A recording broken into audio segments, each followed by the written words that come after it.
Hello, good morning everyone. Let us begin the short-term biology revision.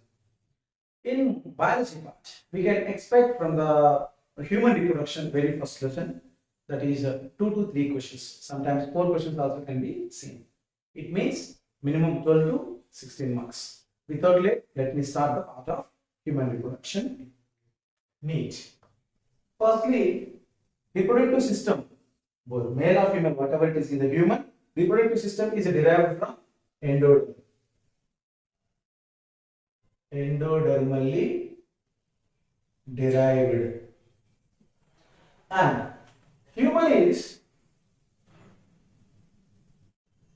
monosexual organism. Monosexual organism. Monosexuality is also called dioecious. Dioecious means sexes are inseparate. Sexes are inseparate. Male and female are separate with their respective reproductive systems. Now, secondary sexual characters can be observed after puberty. So, let me tell you important thing here. What are secondary sexual characters? What is puberty? In every organism, reproductive maturity is different, physical maturity is different. One organism have to mature physically first, then it able to attain reproductive maturity. Reproductive maturity. So physical maturity is different and reproductive maturity is different. So reproductive maturity comes to 10 to 13 years. That is called puberty in case of men. In case of human. Once reproductive maturity attains, then male and female show some specific characters to distinguish with each other. In case of male, beard, mustache, low pitch voice, aggressiveness, strong muscles,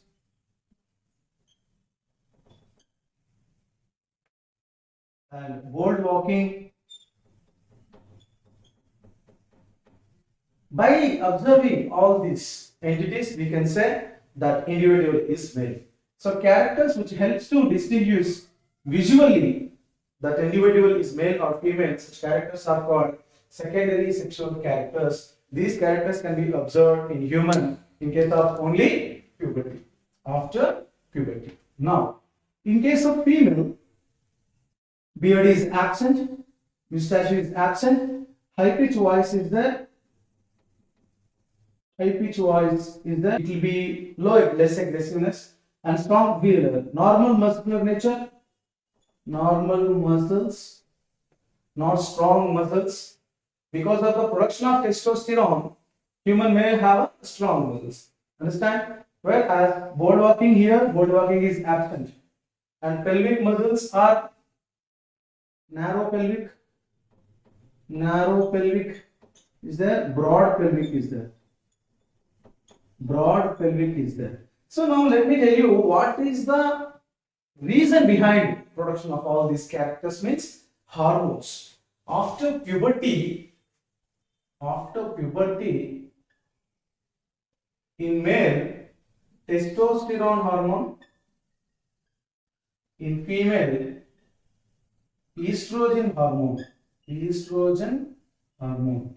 Even though progesterone is present, progesterone is not the hormone responsible for production or providing of secondary sexual characters. Secondary sexual characters in female is produced by reason is estrogen, whereas in the male testosterone. Because of the testosterone, strong muscles will be there. RBC production is also high, but we cannot detect that. So this is what exact explanation to understand what is secondary sexual characters and puberty.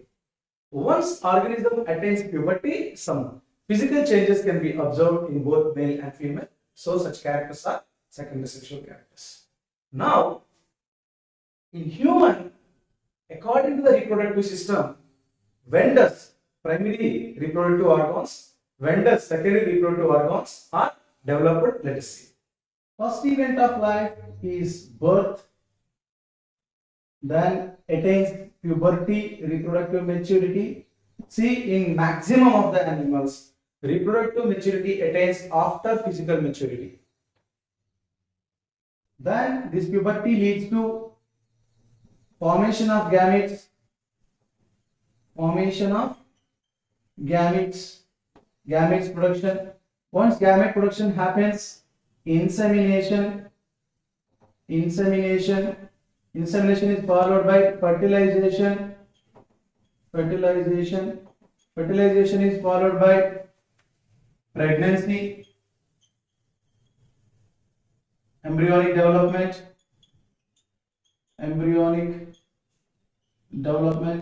and this embryonic development gives rise to birth.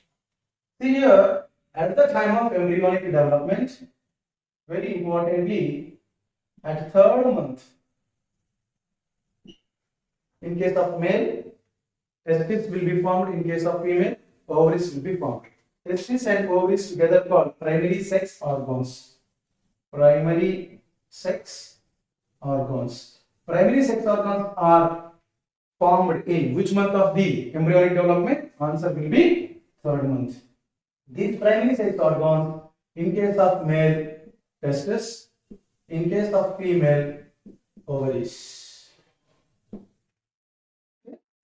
Next, in the embryonic development, followed by the formation of primary sex organs, fourth month, secondary sex organs will be developed. Secondary sex organs were developed. Secondary sex organs, in case of male, watch, accessory ducts, accessory glands, external genitalia, nothing but penis. So these all together called secondary sex organs. Secondary sexual characters are different, guys. Secondary sex organs are different. Secondary sex organs meant for conduction, maturity, storage, and ejaculation. Whereas primary sex organs are meant for production of gametes. In case of testis, sperm production. In case of ovaries, ovule production. So primary sex organs are very peculiar in the formation of gametes, whereas secondary sex organs cannot do that function. And here I am telling you one more important point. Don't think that primary sex organs is only meant for production of gametes. Okay, production of gametes can be taken place in only primary sex organs. That statement is correct.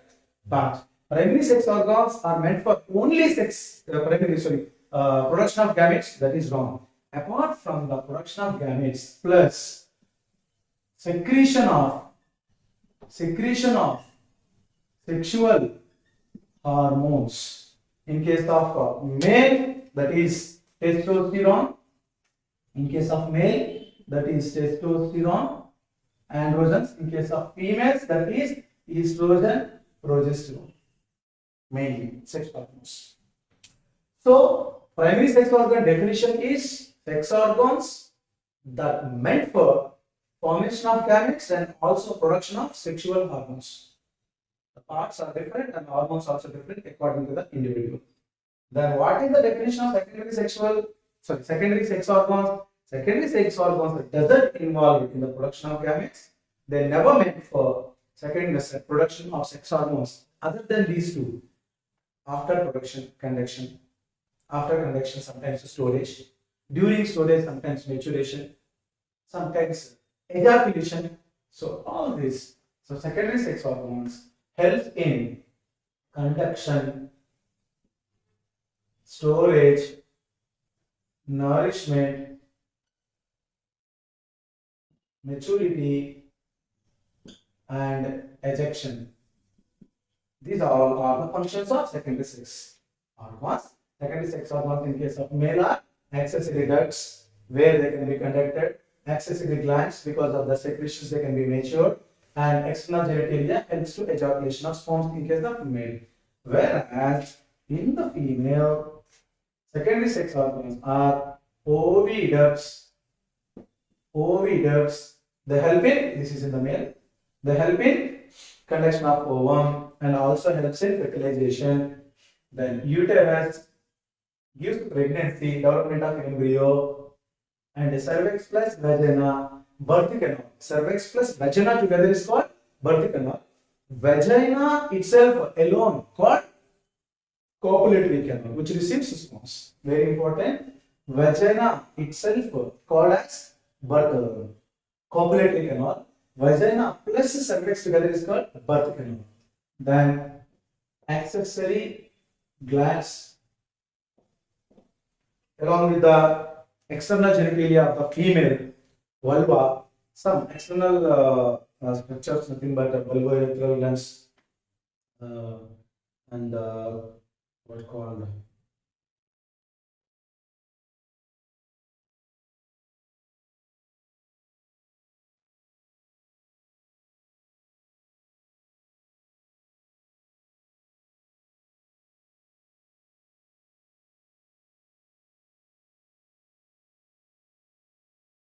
Some important glands are associated with the vulva. Let us see that little later.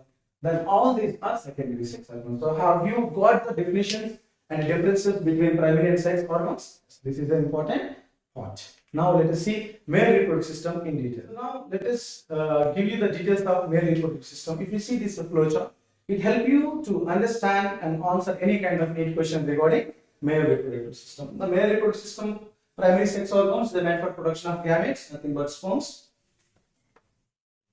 and also they meant for secretion of testosterone, mainly androgens.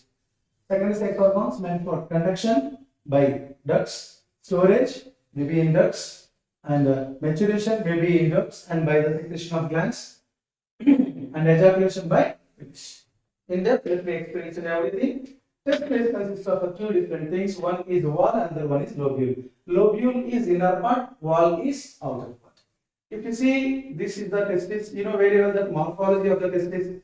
Each testis is about 2 to 4 centimeters length, 1 to 2 centimeters width, and pink in color. They present in the what's called lower abdomen inside the scrotum. In case of after birth, nothing but in the 7th month of the child, they descend singing. I'm not talking about the 7 years of child, I'm talking about the 7 months old embryo.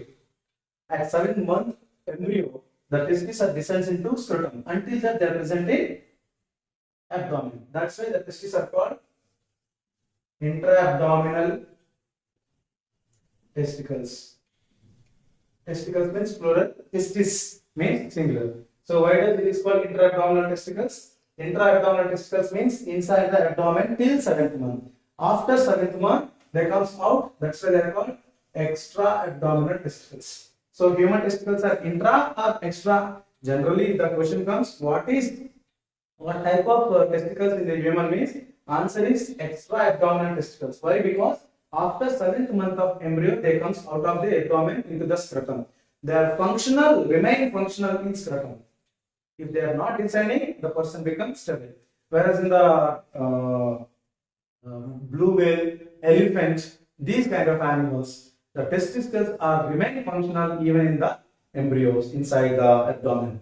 That is called intra-abdominal testicles. But in human, extra-abdominal testicles, before 7th month, they are intra-abdominal testicles. Now, these testes, around the testis, there is a 3-layer structure. Outer layer is called tunica. vaginalis. Tunica vaginalis is outer, and below that tunica albuginea is there. Tunica albuginea is there, and the innermost one is tunica vascularis. Tunica vascularis. Tunica vascularis is inner one. Tunica albuginea is middle one. The tunica vaginalis is outer one. Sometimes they will ask the pattern from outer to inner, inner to outer, vice versa. You have to understand the question and answer. Then here, tunica albuginea is widest part. So most portion of the testis wall is comprised by tunica albuginea. This tunica albuginea is innervating in between the tunica vascularis. Means it is coming in between the tunica vascularis. Tunica vascularis is composed of blood vessels only. Then what has formed? Lobules are formed. So testicular lobules are testicular compartments for each testis is about 250. Together 500. Testicular lobules are formed by tunica albuginea. Why? Because without tunica albuginea they never come out. Clear? Then inside the each testicular lobule there is a highly comprised seminiferous tubules are there. They may be one, they may be two, or they may be three per each lobule. So that seminiferous tubules are part of lobules. Seminiferous tubules are 2 to 3 per lobule. In each testis, how many lobules are present? 250. So then 250 into 2 to 3, 250 into 2, 500. And 250 into 3, 750. So 500 to 750 seminiferous tubules are present per testis. How many testes are present in human male? 2. So 500 to 700 into 2 means 1000 to 1500 in case of one individual. It's a simple calculation. Then what are Leydig cells? Let us see. You have understand the wall. Wall is outer one, and wall is not scrotum. Understand? Wall is not scrotum. Actually, this is the testis, this is the testis wall, and entire the testis is present inside, that is called scrotum. Scrotum. Scrotum is made up of dortus muscles. Dortus muscles, very important. Scrotum provides lesser 2 to 2.5 degrees temperature, that is lesser than body. In case of body temperature is 40, they are maintaining 37.5 to 38. In case of body temperature is normal, that is 38, then they produce 36.5 to 37. Like 35.5 to 36. So whatever, according to your body temperature, it maintains less than 2 to 2.5 degrees in the scrotum because of the dortus muscles. Now, in that temperature, testis helps to production of gametes, nothing but spermatogenesis occurs in not in 2 to 2.5, lesser than body, 2 to 2.5, lesser than the body temperature. Clear? Then this is the testis and testis wall, and this is the scrotum. And the scrotum and the testis is connected by some part, that is the ventral part. This is called gubernaculum. Gubernaculum is a part which connects scrotum and testis. The next, inside the testis, if you see the many lobules are present, about that lobule I have just given the calculation. And lobules consist of interstitium and seminiferous tubules. Between the seminiferous tubules, suppose if this is a seminiferous tubule in the transverse section, if it is a seminiferous tubule, if it is a seminiferous tubule, then this is one lobule. Then what is this? This is called interstitium. Interstitium consists of a small round grouped cells. They are called Leydig cells. Leydig cells' main function is production of androgens, mainly testosterone. Very important. Leydig cells are promoted by luteinizing hormone. Luteinizing hormone in case of male is also called interstitial stimulating hormone. Interstitial cells stimulating hormone is also known as LH in case of male. In female, that is different. Let the time come, we will discuss. So interstitium is promoted by which hormone? LH or ICSH. Once ICSH comes and motivate the promote the interstitium, then Leydig cells produce androgen, mainly testosterone. This is one important function. What are the functions of testosterone? Testosterone helps in the spermatogenesis. It regulates the spermatogenesis, but hormone of spermatogenesis means FSH. Why? Let me tell you. Follicle stimulating hormone from the pituitary comes to seminiferous tubule. LH comes to Leydig cells. So action of LH is at interstitium. Action of FSH is at seminiferous tubule.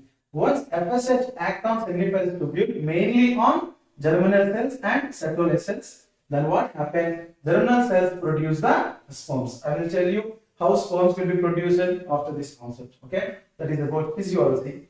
Then Sertoli cells are also called helper cells.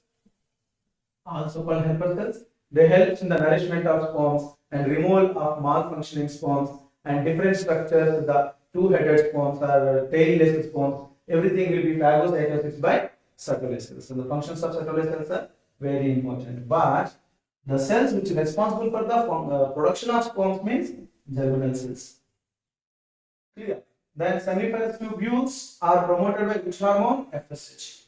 FSH act on which cells? Both germinal cells and Sertoli cells. Let us see all these data in spermatogenesis process. Now, apart from the primary sex organs, if you see the secondary sex organs in the male, they are accessory ducts. Once spermatogenesis takes place in seminiferous tubules. That's why units of testis means spermatogenesis.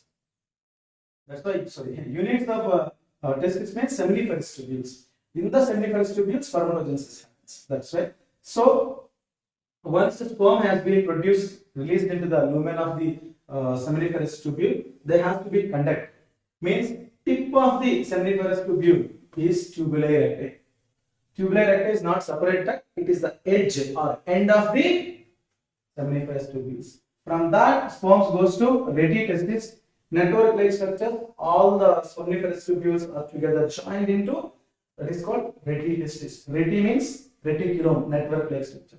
Then the sperms will travel from reti testis to vasa efferentia. Vasa efferentia are small tubules. There are 10 to 15 tubules.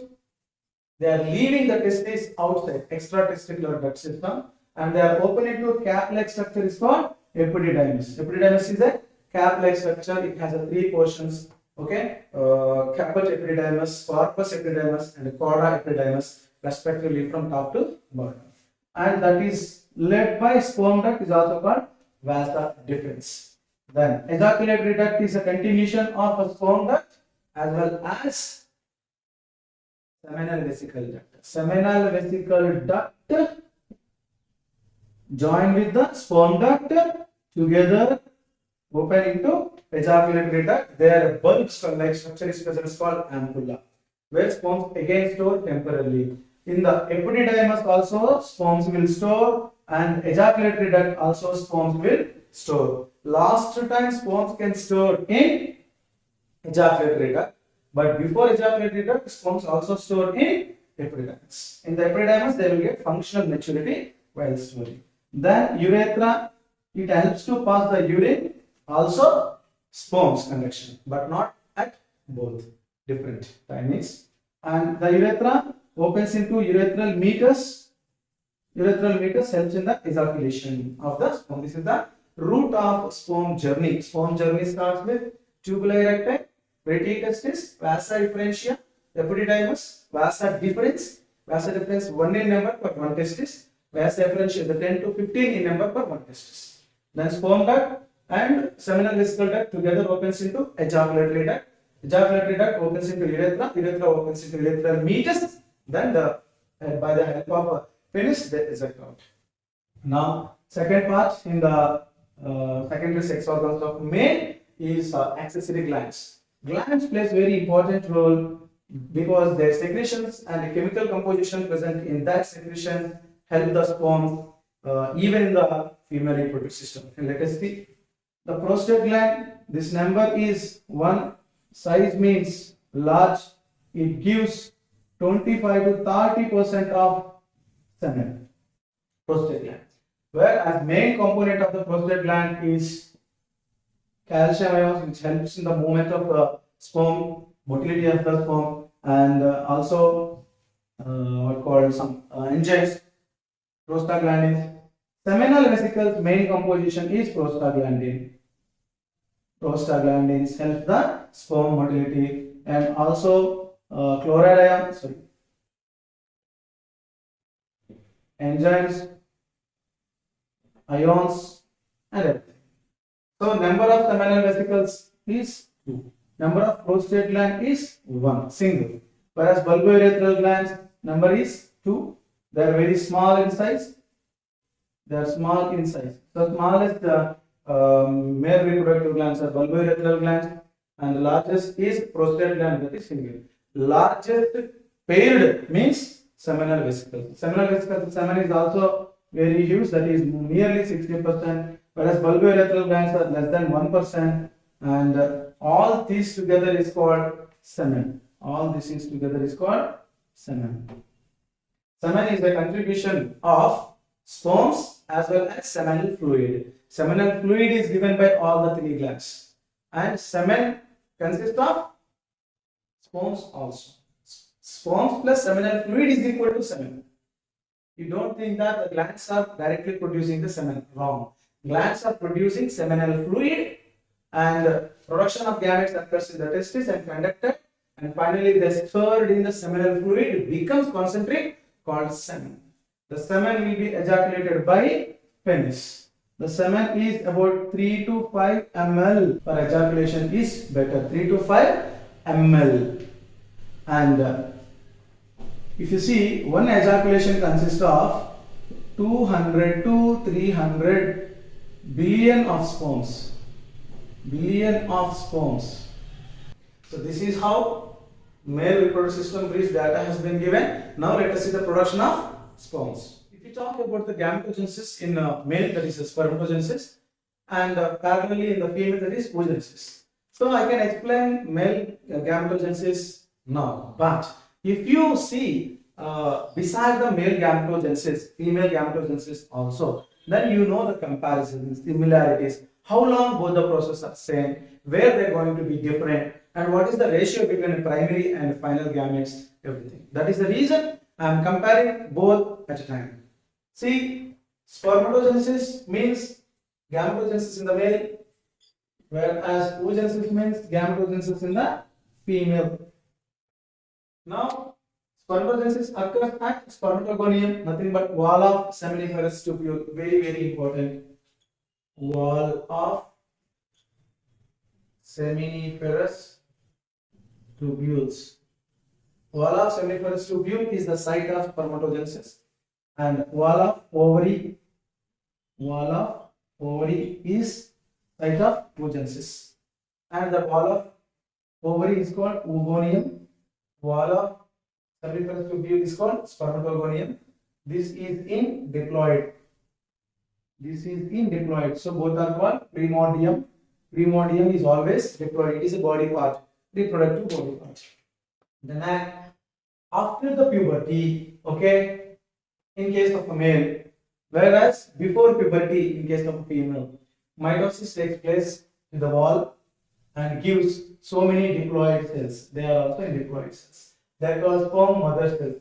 Sperm mother cells are in diploid. Why? Because these cells are produced by mitosis. Mitosis produces 2 equal cells like mother cell. That is why if it is diploid, these all are diploids.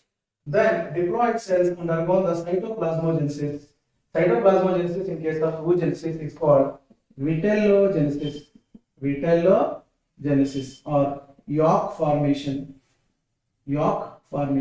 But in the mammals, yolk formation is almost nil. Cytoplasm will be increased, but diploid cell will be continued. Chromosomes number is not changed. Then primary spermatocytes are also diploid, but cytoplasm, if you see, cytoplasm is increased all the way. Then that is called primary spermatocyte. In case of female, that is primary oocyte. Primary oocyte is also diploid. So spermatogonium diploid, sperm mother cell diploid, primary primary spermatocyte is also diploid. Like that, oogonium is diploid. Oogonial mother cell is also diploid. Our ovum mother cell is also diploid, and primary oocyte is also diploid. And we have bridging seen any kind of haploid cell. Why? Because haploid cells will formed by the environment of which cell division? Meiotic cell division. Let us see. See, these the primary spermatocyte undergone first meiotic division, result haploid cells. Then they are called secondary spermatocytes.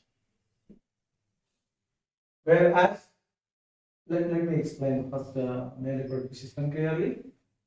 Primary spermatocyte undergone first meiotic division, which is equal. So that two meiotic division means it's a reduction division. But division is equal, production is reduction. Chromosome number becomes half. So that two haploid cells are formed. Secondary spermatocytes are in haploid. First cells in the entire spermatogenesis where haploidity can be seen. Answer is secondary spermatocyte. Then each secondary spermatocyte undergone meiotic second meiotic division. This is second meiotic division. Second meiotic division is equal to mitotic division. So that equal division. So that what happened? And all our haploid cells are formed. They are called spermatids. Spermatids are also haploid, but they are not first haploid cells in the sequence of spermatogenesis. Then these spermatids, spermatid becomes sperm. Later sperm will embedded with the cytoliths. Each sperm become matured one from the spermatid. So they produce eggs. They are called sperms. Sperms are also haploid. How many sperms are produced? Total 4 sperms are produced. From how many primary spermatocytes? 1 primary spermatocyte. So the ratio between primary spermatocyte and sperms are 1:4. The ratio between primary spermatocyte and spermatid is also 1:4. The ratio between primary spermatocyte and secondary spermatocyte is 1:2. So this is primary spermatocyte and sperm. This is primary spermatocyte and spermatid. This is primary spermatocyte and secondary spermatocyte. These are the ratios. Please mind it. Now, if 50 primary spermatocytes undergone spermatogenesis, how many spermatids will form? Then 50 into 4, 200 spermatids will form. As usual, 200 sperms also will form. The difference between spermatid and sperm is called maturation. So let us see other side, that is a oogenesis. At cytoplasmogenesis, oogenesis is the same, but now what is happening here?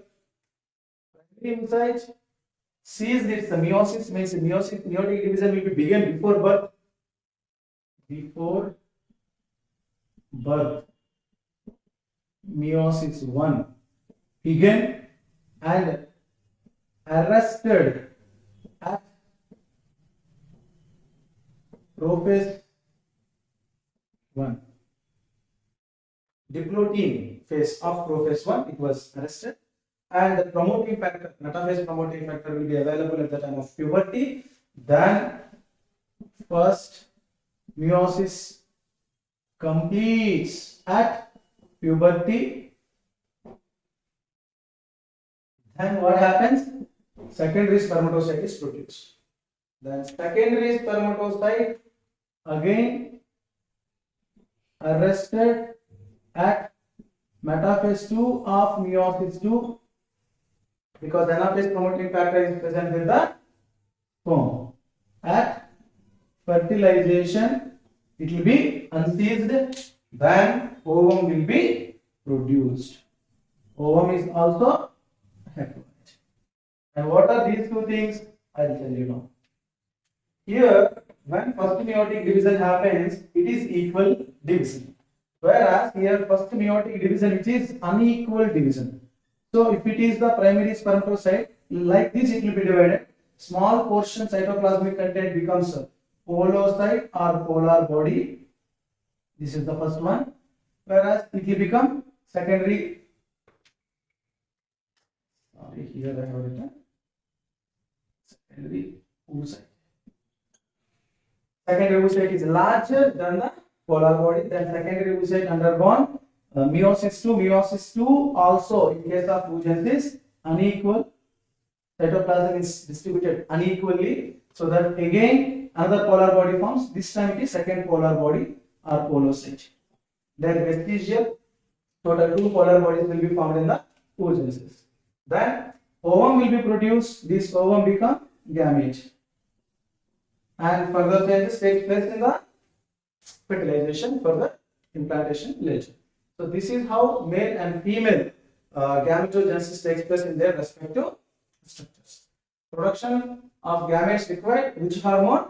FSH. Follicle stimulating hormone is important in both the individuals. Now let us see female reproductive system in detail. As you have seen, the male and female gametogenesis ratios are peculiarly various. In case of male, the ratio between primary spermatocyte and gametes, nothing but sperms, is 1:4. You have seen the calculation.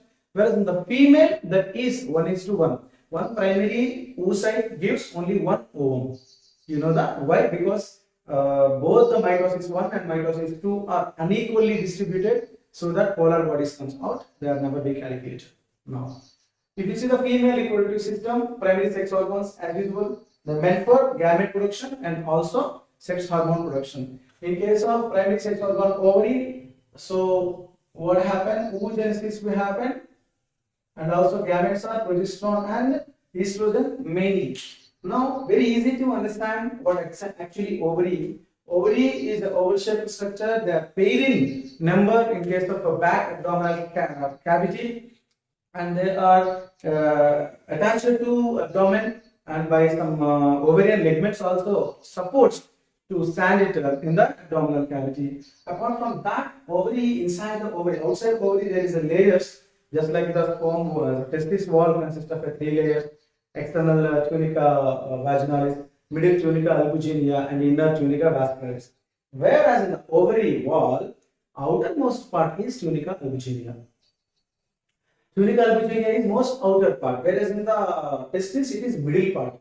And below the tunica albuginea, germinal epithelium is present. So if you see, this is the ovary, and this is the tunica albuginea. This is tunica albuginea, and below germinal epithelium is present. Germinal epithelium cells are simply cuboidal cells. These cells help to production of ovums. But here, two types of things will be observed. One is follicle development, is called folliculogenesis. Another one is oocyte development, is called oogenesis. Ovums will be oogenesis is under folliculogenesis. So around the oogenesis, folliculogenesis will happen. What is the primary follicle? Primary follicle means primary oocyte. This is primary oocyte. Around the primary oocyte. Primary oocyte comes from ovum mother cell. Ovum mother cell is nothing but germinal epithelium. Understand? See, this is the germinal epithelium. Ovum mother cell. Ovum mother cell gives primary oocyte. Around this is the primary oocyte. Around the primary oocyte, germinal epithelial cells are formed one layer. Then this is called primary follicle. Primary follicle consists of primary oocyte, but germinal epithelial cells are nothing but the cells around them are in one line. Whereas secondary follicle means what? Actually, this is the primary follicle. This is the primary follicle. Around the primary follicle, there is a one layer of granulosa cells are present. But in the secondary follicle, more than one layer, that may be 2 to 3 layers of cells are present. Then this is not a primary oocyte. Here also primary oocyte is present. Primary oocyte. This is secondary follicle. Here important thing is in primary follicle, primary oocyte is present. In secondary follicle, primary oocyte is present. But layers around the primary oocyte, the cells are granulosa cells. Granulosa cells are present here and here. In case of one layer, primary follicle. In case of second layer, around the primary oocyte, that is secondary follicle. What is a tertiary follicle? Tertiary follicle, simply, because you see, this is the oocyte, and around this, granulosa cells are being exist, and these granulosa cells are developing more in the number, but in mid of this structure, some cavity is present. This cavity is called antrum. This cavity is called antrum. Because of in the antrum, some fluid is present, antral fluid, which helps to mature the primary oocyte in the next step. This is also primary oocyte. So in primary follicle, primary oocyte is present. In secondary follicle, primary oocyte is present. In tertiary follicle, primary oocyte is present. In tertiary follicle characterization is antrum. Antrum is the fluid cavity. Once antrum comes, it means primary oocyte is going to be secondary oocyte. So that if this is secondary oocyte and all these granulosa cells are as it is, and also you can find the antrum, fluid cavity here, but this time this is matured follicle. Around all these cells, basement membrane is also present. Around the basement membrane, theca interna is present, which is glandular in nature. This is theca interna.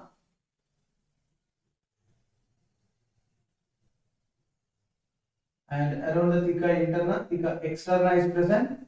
Theca externa is made up of lutein fibers, which is non-glandular. This structure is called Graafian follicle, matured follicle. Note down, Graafian follicle layers, outer theca externa, below that theca interna, below that basement membrane, below that granulosa cells, below that nothing but secondary oocyte membrane, then perivital line space, then oocyte. All this structure is called Graafian follicle.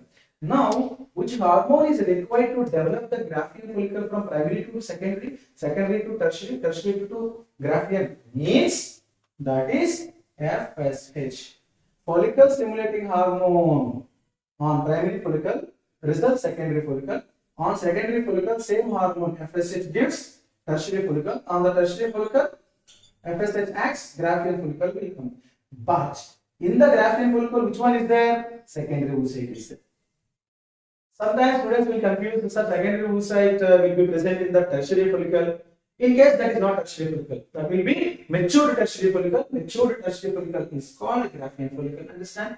How long primary follicle is present inside the tertiary follicle? That is not mature, immature. Once tertiary follicle consists of a secondary oocyte, then it will become Graafian follicle. On the Graafian follicle, luteinizing hormone will be active. Then this luteinizing hormone breaks the wall around the matured oocyte, secondary oocyte. Then the secondary oocyte releases out is called ovulation. At the time of ovulation, secondary oocyte will be released. For that process, LH is required. That is why LH is called hormone of ovulation. Hormone of ovulation is LH. Hormone of follicular genesis is FSH. Whereas in the male, FSH helps in spermatogenesis, LH helps in production of androgen. But here LH helps in formation of ovulation. Means nothing but formation of ovum.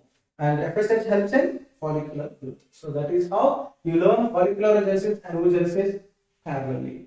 Now, on the other hand, secondary sex organs are present in the female. Secondary sex organs here, oviduct, they helps in conduction of ovum, also helps in fertilization. After fertilization, also helps in movement of zygote towards implantation. All these are the oviduct function. Oviduct have three important parts. So the part of the oviduct which is closer to the ovary is called infundibulum, and middle ampulla, and inside which is connected to the uterus called isthmus. At the time of fertilization, I will explain all the three. Infundibulum have some finger-like projections to catch up the released ovary from the ovary is called fimbriae. It's called fimbriae. Like that, two oviducts are present right and left side from the ovary uterus. Uterus, which is an inverted pear fruit shape, which helps in implantation, and also helps in embryo development, and also this uterus have three layers: outer perimetrium, middle myometrium, and inner endometrium. Endometrium gives a lot of changes in the menstrual cycle, so that uterus also helps to give changes every month. Periodically, they are called menstrual cyclic changes. We will see them clearly now. The cervix, which is the opening during birth, it should be open for the delivery, so that the cervix and vagina together is called birth canal, and the vagina itself is called copulatory canal, and the vulva is called external genitalia. It consists of glands that helps in the lubrication and also reducing the acidity during urination and all. So this is a brief discussion of secondary sex hormones. Now let us see, other than these, mammary gland is also present in the female. Mammary glands, structures and everything we will discuss. Now let me discuss about the menstrual cycle in detail. Let us see the menstrual cycle in detail and in easy manner. Menstrual cycle consists of 4 steps. That are step 1, bleeding, and it is also called menstruation. And step 2, growth, it is also called proliferation. Step 3, which is called ovulation, and step 4 called secretion, and also constant phase. Also called luteal phase. These are the different names and total number of steps involved in the menstrual cycle. Let us see one by one in detail. The step 1, bleeding. Where does this bleeding occur? Uterus endometrium sheds off. Why it is sheds off? In the conclusion you will come to know. Why it is sheds off? In the conclusion you come to know. Why it is, how much it is lost means, in the endometrium blood vessels will be there, they break, and the blood, which is about 40 to 80 ml of blood, bleeds. This blood will not clot about 2 to 3 days. 2 to 3 days bleeds continuously without clotting.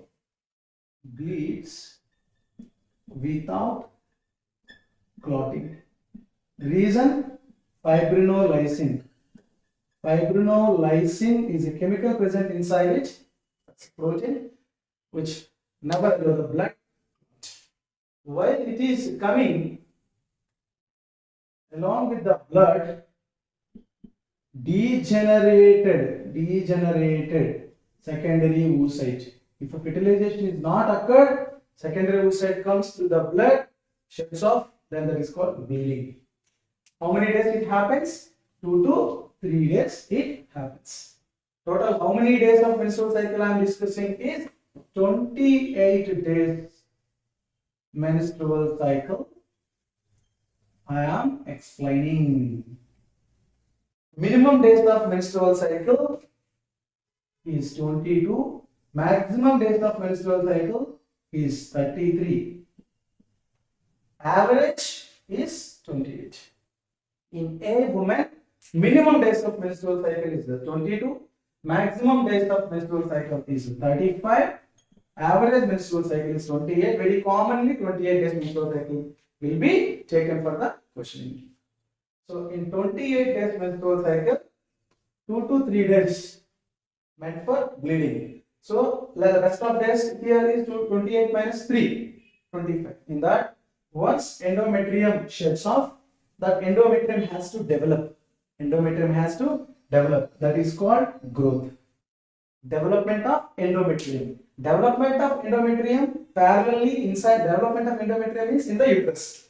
See here, in the uterus, what is happening? In the ovary, what is happening? If you understand, you can easily answer that question.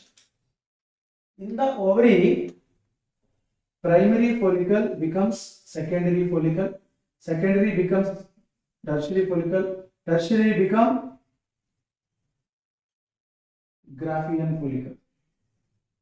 Primary follicle becomes secondary follicle because of follicle stimulating hormone.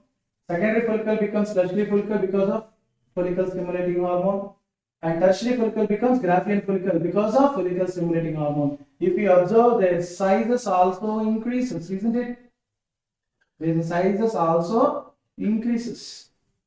While the sizes are increasing, they release estrogen. They release estrogen. As the size increases, estrogen levels also increases. Due to the estrogen level is increased because of folliculogenesis, because of the estrogen repairs the damaged endometrium. Damaged endometrium can be done by estrogen. Estrogen is produced by every growing follicle. Follicle is growing by FSH. Means here the hormonal regulation is first the FSH will be released, later estrogen will be released. Estrogen releases, endometrium will be damaged. Suppose if this is the endometrium is highly damaged, then damaged one will become repaired. Next, growth will happen because of the progesterone. Estrogen levels increases, then LH will come, luteinizing hormone will come, then it will be ruptured. When it will be ruptured, inside secondary oocyte release is called ovulation. So that LH is called ovulatory hormone. You no need to confuse here. See, after 2 to 3 days of bleeding, endometrium is damaged. Damaged endometrium need to be grow. Need to be grow means damaged endometrium should be repaired first. For that repair, estrogen hormone is required. So that estrogen is called repairing hormone. Estrogen is called repairing hormone. Estrogen will be released from growing follicles. Follicle should grow means FSH is required. FSH should be released means from pituitary. So pituitary will release FSH after puberty. That's why menstrual cycle takes place after puberty only. Now, I hope you understand. Once secondary oocyte is released, this is called ovulation. Once ovulation happened, then the rest of part is called corpus luteum. What is corpus luteum? Simple. Graafian follicle minus secondary oocyte is equal to corpus luteum. This corpus luteum produces progesterone, estrogen, relaxin hormones. So till now estrogen is available, that is why endometrium is repaired from the damage. Now the progesterone goes and it will become developed again. And it expects pregnancy. So this is development of endometrium. That is why it is called proliferation. Why it is developed? Because secondary oocyte is released and it has to be participate in the fertilization. Zygote will form. The zygote will go and attach it to the uterus wall. Then future pleasant implantation and pregnancy can be done. But if the sperm comes, fertilization will happen. If the sperm doesn't come, then the secondary oocyte will get sheds off. If the sperm comes, what happens? How long this corpus luteum will be released and how many days the ovulation takes place? Let us see first. The follicular development takes place 9 to 11 days. 9 to 11 days. So step 2 required 9 to 11 days for all this. So if it is 11 days, you just see, then it will be 2 maximum to minimum, then 13 days, and 14th day ovulation takes place. So ovulation takes place at 14th day in case of 28 days menstrual cycle.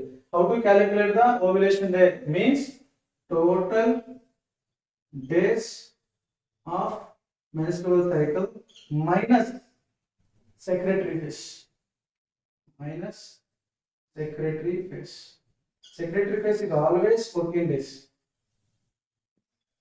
So that here 28 days is total. Secretory phase is the 14. So that 14th day. In case of 35 days menstrual cycle woman, which day ovulation takes place is the question. You just go for this formula. Total menstrual cycle days is 35. In that secretory phase is always constant. Luteal phase. Then 14 days the corpus luteum release all these hormones. That is mandatory in any woman, whether it is a 22 days menstrual cycle or 35 days menstrual cycle. But question is, in 35 days menstrual cycle woman, which day ovulation happens? So then 35 minus 14, 11th day. So don't think answer always be 14th day. Answer will change according to the question. Now 14 days corpus luteum secretes hormones. The sperm is available within 24 hours. The fertilization takes place, zygote will form. The zygote will become morula, blastula, and finally implanted with the endometrium, and future pregnancy will happen. If not, then this corpus luteum degenerate. If this is the corpus luteum, degenerate into corpus humoris, then corpus albicans. Albicans is white in color. Humoris is red in color, corpus luteum is yellow in color. Then after 14 days, corpus luteum will be degenerate. Then corpus luteum degenerate means progesterone levels comes down. Very, very important. Progesterone levels comes down. Progesterone is called hormone of pregnancy. But because without progesterone, this will not be developed. So this is developed because of progesterone, because of corpus luteum. Corpus luteum is exists, progesterone will come, endometrium will develop, pregnancy will be carried out. Corpus luteum is degenerated, progesterone will not come, endometrium will not generate. Instead of endometrium development, endometrium degeneration takes place. Degeneration of endometrium is called bleeding. Again, finally, that's why I told you at the time of conclusion, you come to know what is the reason behind bleeding. Now calculate the total days. Here 2 to 3 days. Okay, fine. You just take 3 days. Here 9 to 11 days. You just take here 9 days. Here ovulation 1 day. So 3 plus 9 12, 12 plus 1 13, 14th day ovulation happened. 14 plus 14, 28 days it takes place. 28 days it takes place. So during menstrual cycle, what is menstrual cycle? It doesn't happen in all the mammals, only in primates. Primates means what? Primates hand consists of fingers. They have a digital formula 2. Here in the thumb, 1, 2 bones are there. Here in the point finger, 1, 2, 3 bones are there. Middle finger, 1, 2, 3 bones are there. Ring finger, 1, 2, 3 bones are there. And little finger also 1, 2, 3 bones are there. So the digital formula of the hand 2, 3, 3, 3, 3 having mammals are called primates. In the primates, reproductive cycle is called menstrual cycle. If the hand is not like this aligned, then that is a mammal, then they are called non-primate. Cow, deer, tiger, camel, all this. In the non-primates, menstrual cycle is absent. Instead of menstrual cycle, estrous cycle is present. It is depends upon estrogen hormone.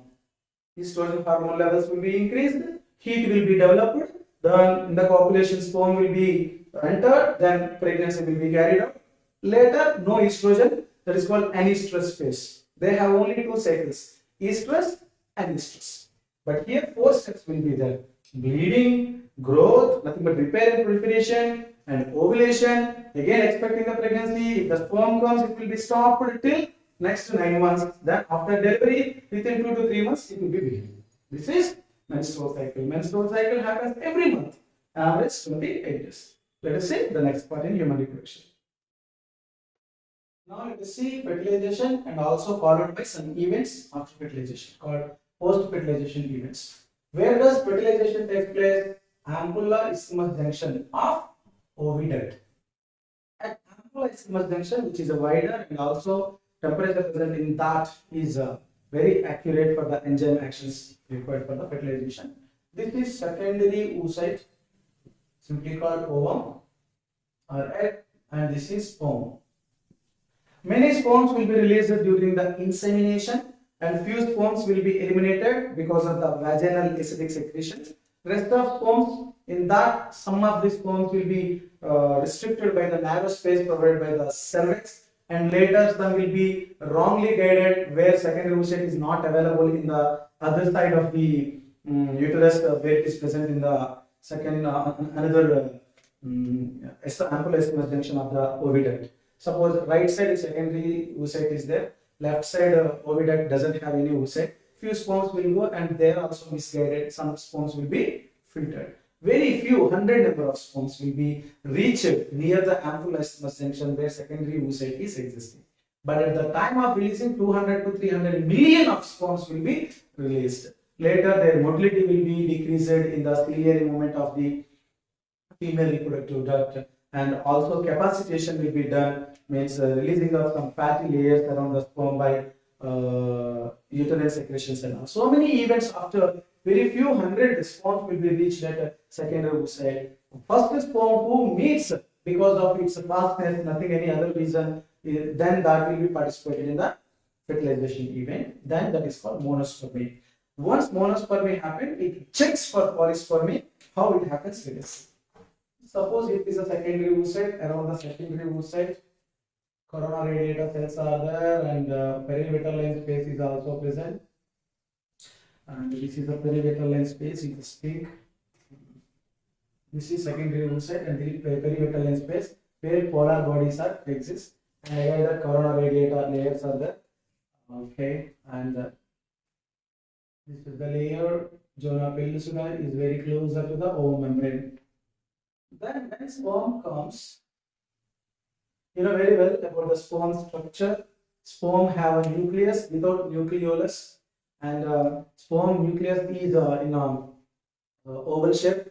Centrioles are present too, primary and secondary centrioles. Mitochondria is very high in number. They help in the generation of ATP, so the utility for the metabolic activities as well as swimming by flagellum. Now, lysosomes are also present in producing the enzymes, and main part of the sperm is acrosome, which is modified Golgi apparatus. The acrosome is present here. When this acrosome consists of three enzymes, enzyme A, B, and C. A is hyaluronic acid, and B produces corona radiata penetrase, and 3 produces acrosinase, also called zona penetrase. Zona penetrase. All these 3 enzymes, because of the 3 enzymes actions, first hyaluronic acid will be cleaved, later corona radiata will be cleaved, then sperm comes closer and contact with the nearest part of the ovum. Later, because of the zona pellucida, a sperm releases its nucleus into it. Then both the nucleus together form pronucleus. Pronucleus together form N plus N. This N from the egg, this N from the sperm. This N consists of chromosomes X plus X, and this N consists of X. X or X, but this consists of X or Y. If you participate, both the participate X and X, it is a female. X and Y, male. X and X, female. X and Y, male. So these two together 50, these two together 50. So 50 is to 50 means 1 is to 1. So the probability to produce male or female babies is always 1 is to 1. That is decided by the sperm. Why? Because sperm have two different gametes, X carrying sperms and Y carrying sperms. Suppose if it is the X carrying sperms, then X plus X, a female baby will be produced, whereas if it is a Y carrying sperm, then male baby will be produced. So sex determination happens at the time of fertilization only. Who decides the sex in case of human? Male. Because male consists of two different gametes. Male heterogamy. In genetics, this part you already learned. Now, Once both the pronucleus together formed because of some reactions, cortical granule reactions, cortical granules reactions by first sperm, then they restrict cortical granules restrictions. They restrict entry of another sperm. How? Once reaction takes place outside the O membrane, very rigid layers are formed that never promote the actions of enzymes released by second sperm. That's why it is called check for polyspermy. This is check for polyspermy.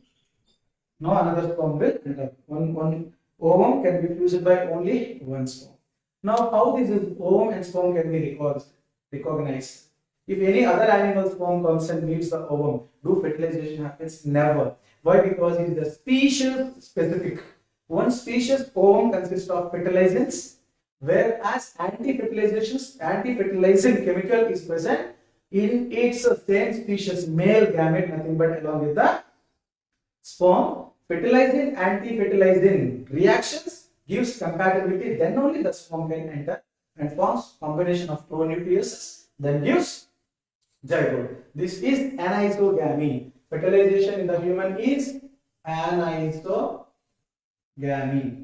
Means one large non-motile ovum fused with small 10 times smaller than that, but it is a motile, together formed zygote. Such a fertilization, such a syngamy, gametes syngamy, syncing of gametes is called anisogamy.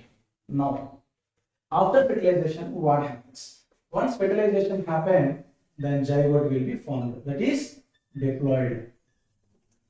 Diploid zygote will be formed. Zygote decides the fate of the baby by mitotic divisions. Then the first cleavage happen. First cleavage happen within 6 hours. Within 6 hours. Sorry. Within 30 hours. After one day, then it will become two-celled blastonia. This is called 2D. Later it will become 4D. 1, 2, 3, 4. This is 4D. By the second cleavage, by 60 hours. 60 hours taken for the formation of four-celled blastomere. This is called blastomere. Then third cleavage takes place. Then 1, 2, 3, 4, 5, 6, 7, 8-celled structure will form, or 8 to 16-celled. This is 8-celled or 16-celled together called morula or mulberry. Morula structure. Then that morula structure undergone mitotic divisions again. 16-celled become 32 or 64. Then that is called blastula. This is blastula. Stage number 1, zygote. Stage number 2, two-celled blastomere. Stage number 3, four-celled blastomere. Stage number 4, morula. Stage number 5, blastula. But blastula stage will not be sustained long time in case of mammals, as mammals are viviparous. So that this blastula becomes blastocyst. Blastocyst goes to implantation. Implantation takes place at endometrium wall. Wall of endometrium. That results formation of placenta.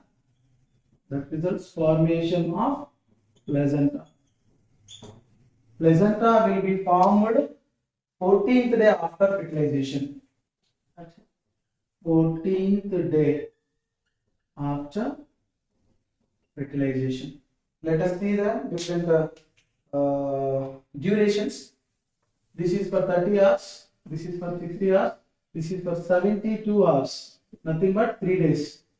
Morula will be formed 3 days after fertilization. Every calculation is from fertilization only. So 3 days or 72 hours. If you see the blastula, 4th day, and blastocyst, 5th day, implantation, 6th day. 6th or 7th day, implantation. 1 week after fertilization, implantation takes place. What is implantation? Blastocyst, which is formed as a cyst-like structure, gives a chorionic villi. This villi will go and interact with the, incorporate with the endometrium of the mother. Then it is successfully established structure is called implantation. Implantation takes place 7th day after fertilization. Then implantation is followed by placentation. What is placenta? Once implantation takes place, mother gives a proper structure to hold the future embryonic development. That is called placenta. This is called placenta. Placenta produces few hormones. The are progesterone, also estrogen, also relaxin, and most important thing is HCG hormone. HCG means what? Human choriogonadotropin. This hormone very helpful for the development of the embryo, as well as by the presence of this hormone in the urine, doctors can diagnose the particular woman is pregnant. Okay, and by the LH also detected that may expect the pregnancy, but the presence of HCG in a urine, okay, that detects woman is pregnant. Apart from this, another hormone is there, that is called HPML, human placental mammolactotropin. So that it means it is a pregnancy is confirmed after few months. Baby will be delivered. To feed the baby, milk is important. Milk producing glands or mammary glands. So that before delivery, after formation of the placenta, HPML will go to the mammary glands and let them differentiate. What it's called? Differentiate. Very, very important. Not helps in the maturation. Okay, differentiation. Differentiation means what? In female and male, both mammary glands are present, but in males, mammary glands will not be differentiated. Only in female. Clear? Because of this hormone during pregnancy. So they begin the production of milk by prolactin and all. In the hormonal sequence, we will learn it. So let us see the next sequences in the post-fertilization changes.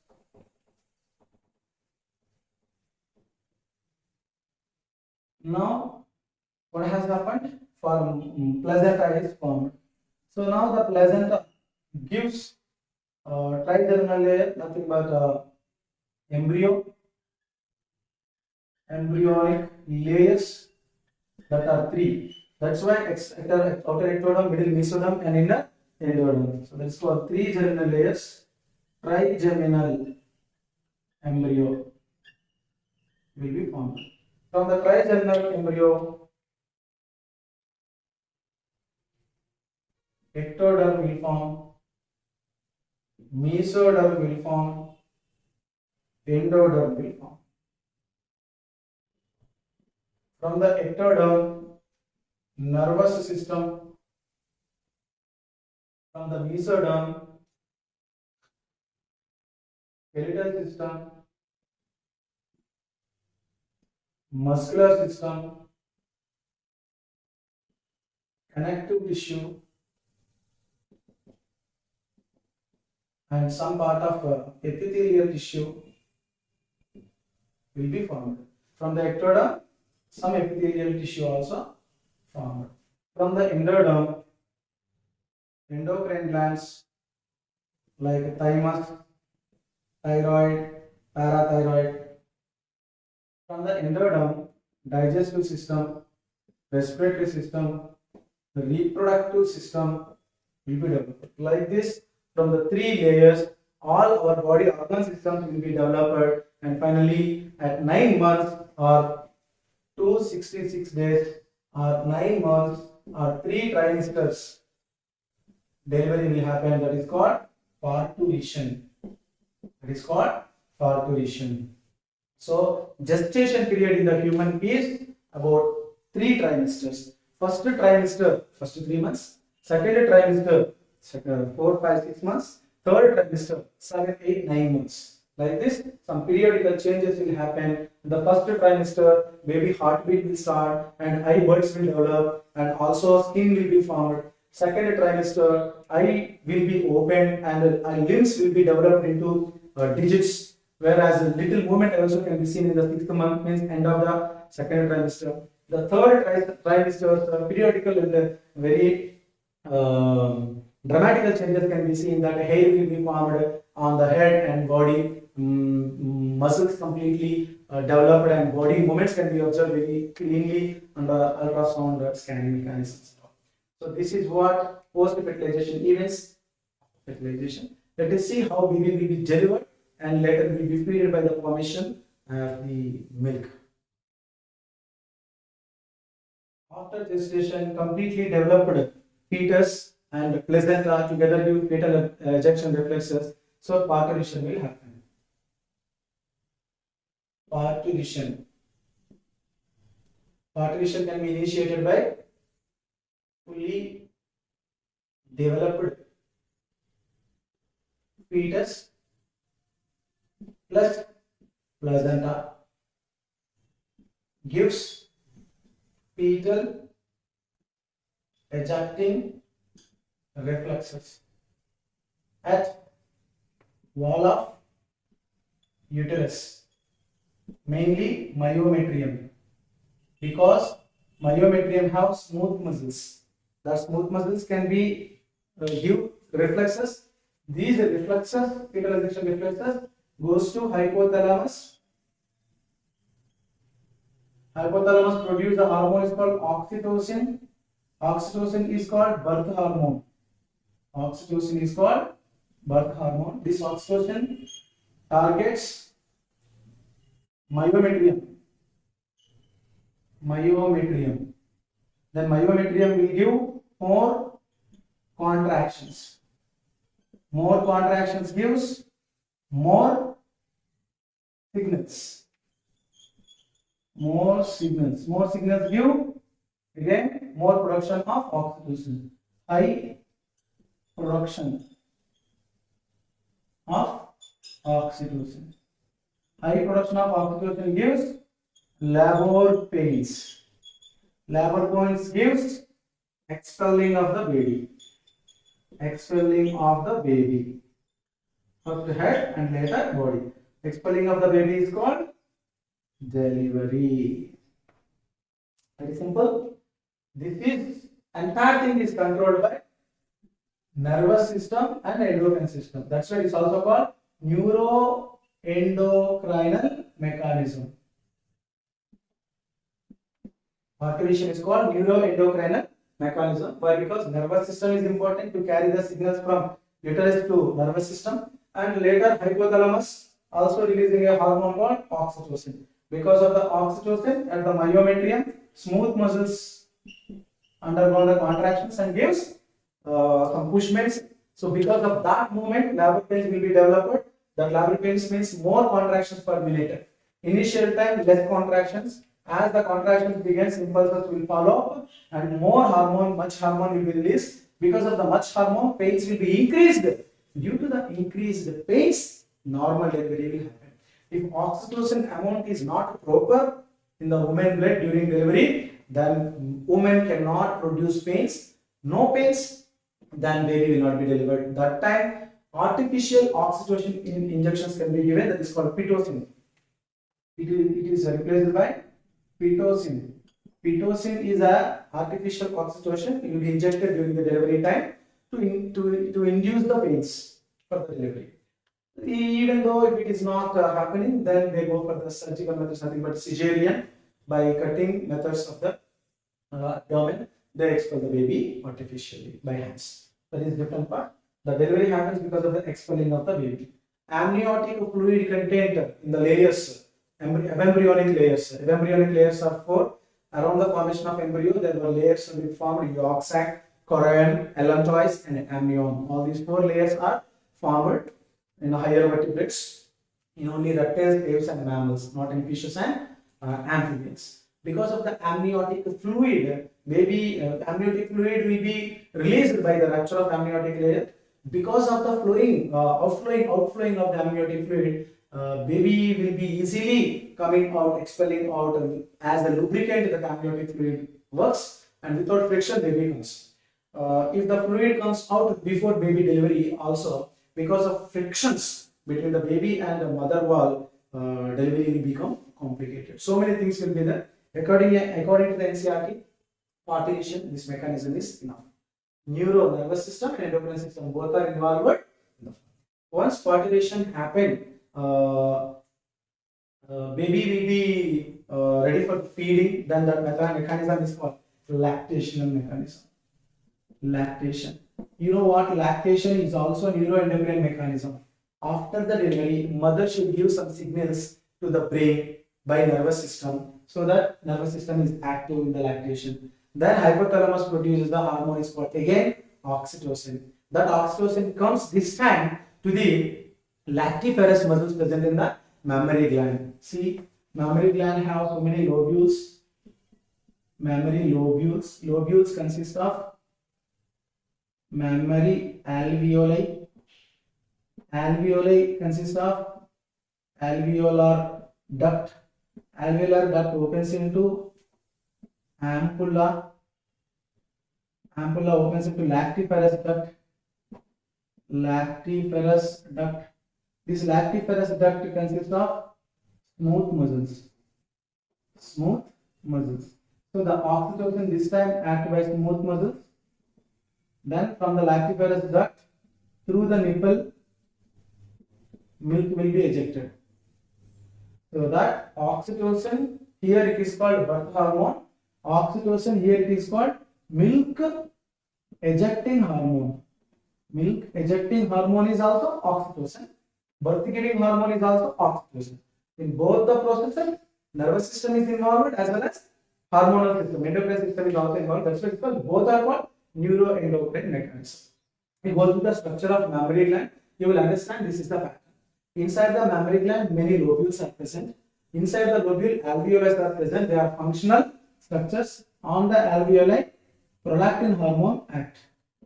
So that milk production takes place in the alveoli. Oxytocin is milk ejecting hormone, but prolactin is milk producing hormone. You know what? Estrogen and progesterone helps in the mammary gland development. That's why both are called development hormones. Here I can say 4 important points. After puberty in the female, because of estrogen and progesterone, mammary glands will develop.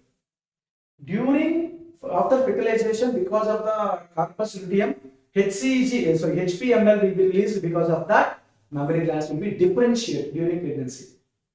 Development is different, differentiation is different. In the mammary gland, milk production takes place at the alveoli by prolactin. From the mammary gland, milk will be ejected by the help of what gland? Which hormone? Oxytocin. So that oxytocin helps in parturition as well as lactation. So this is how so many events in the human reproduction will be repeated. Now birth happened, after birth lactation, after lactation again baby will be developed, comes to the 10th stage of maturity of reproduction called puberty. After puberty again gamete production, after gamete production insemination, after insemination pregnancy, embryonic development, again parturition. So this is how human life is cycling over the generations. Upon this, you will definitely have a 3 to 4 questions. Practice well and attend assignment. I wish you all the best. In the next session, I will be here with reproductive health. Thank you. Bye.